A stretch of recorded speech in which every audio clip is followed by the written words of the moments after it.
podcast.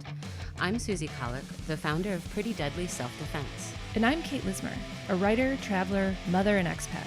As a woman who lives in a big city and likes to travel, I'm very curious about self-defense. I've never had any training, so I have a lot of questions. And I have a lot of answers. We figured you probably have similar questions too, and so we thought it'd be a great idea to share this conversation and put it in a podcast. So welcome to the Pretty Deadly Self-Defense podcast.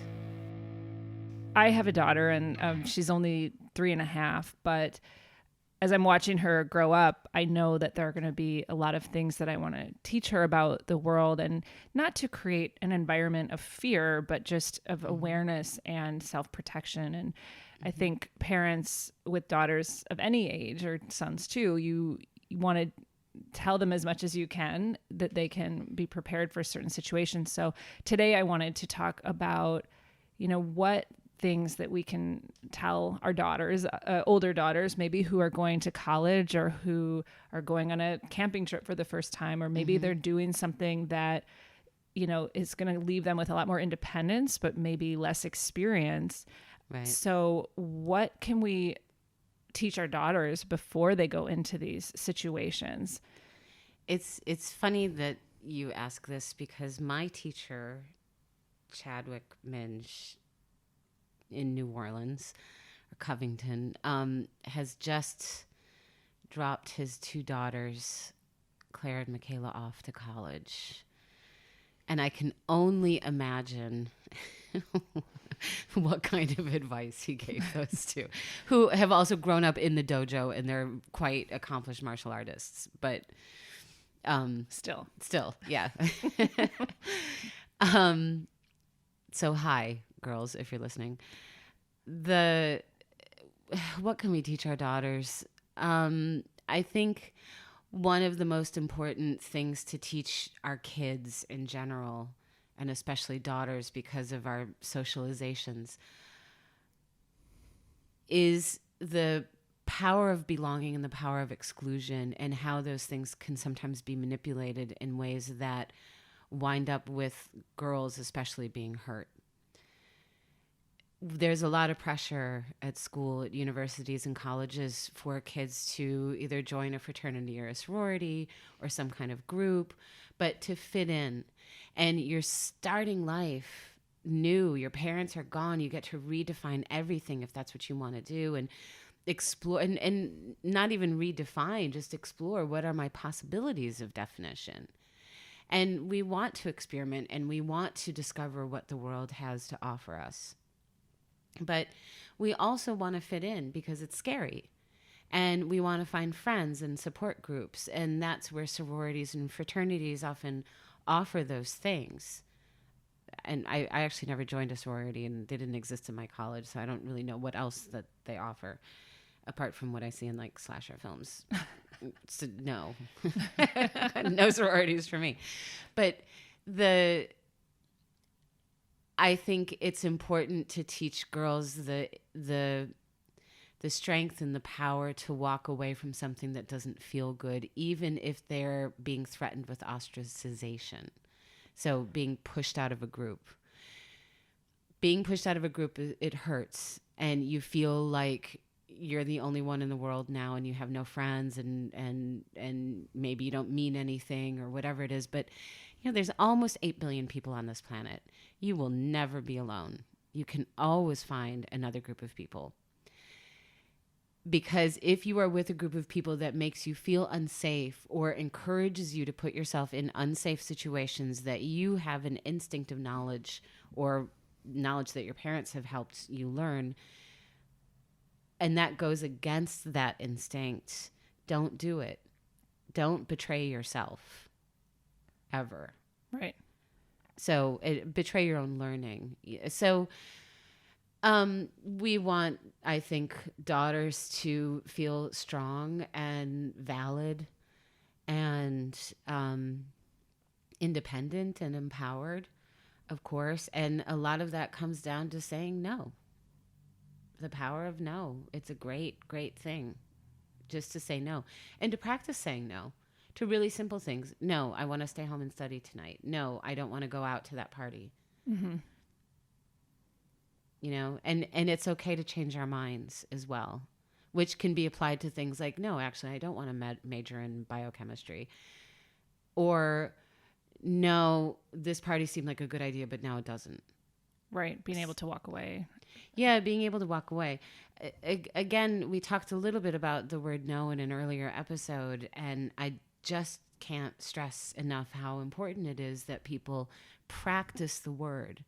So oftentimes I see on some different social media stuff that I follow that I really like, but there are things that kind of encourage women and girls specifically, or marginalized people as well, how to say no safely, in the sense of, no, that sounds lovely, but I don't think so tonight, or whatever. Just saying no provides a very, very clear boundary.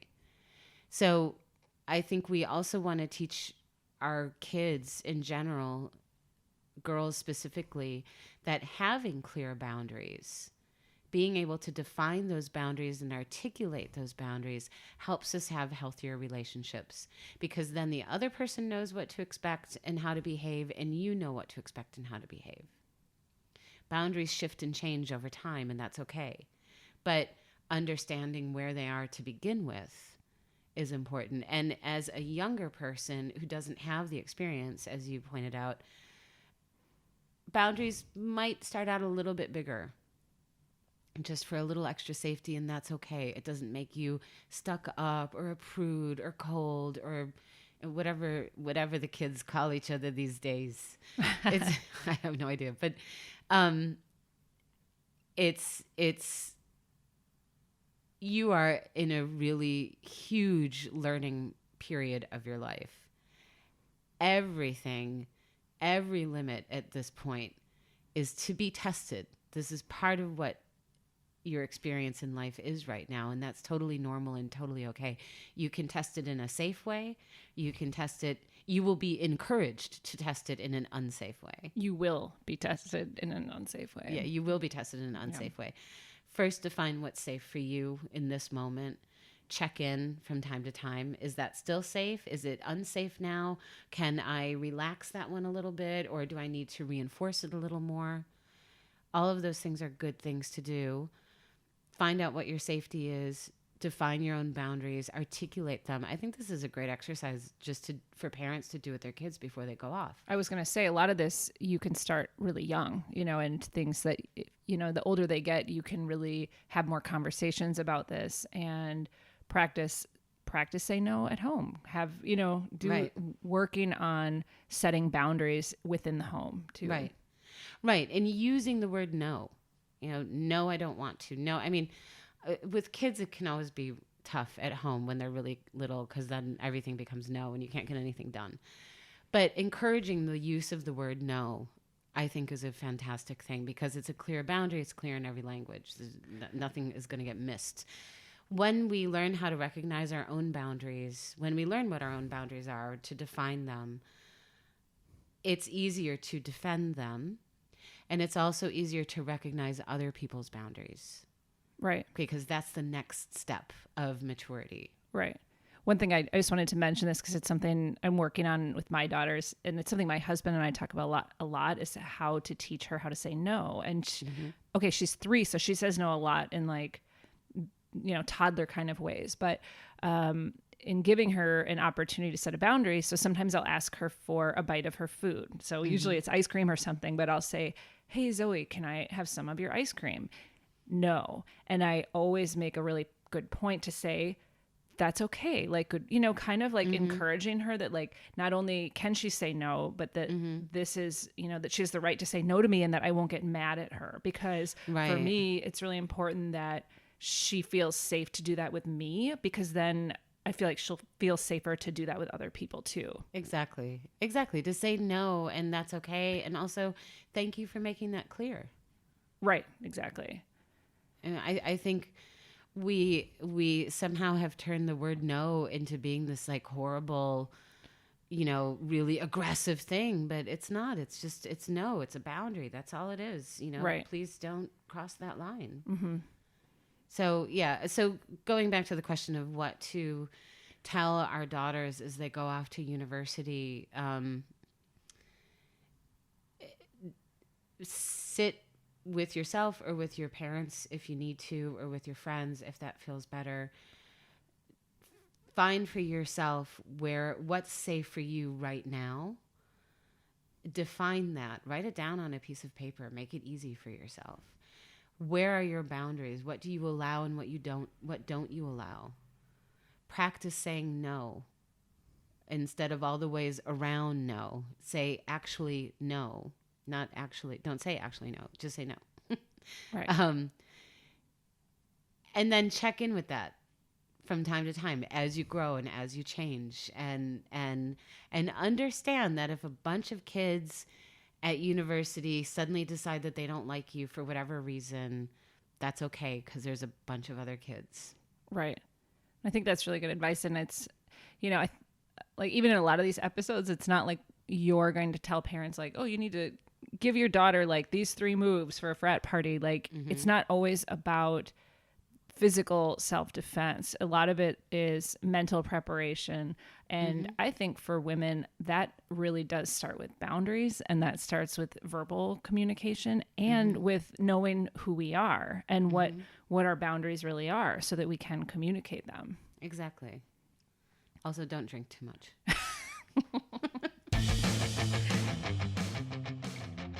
Pretty Deadly Self-Defense is a self-defense program created by a 20-year martial arts veteran and violent crime survivor, Susie Kahlich, based in Berlin, Germany. You can learn more about Susie and the Pretty Deadly Self-Defense program at prettydeadlyselfdefense.com.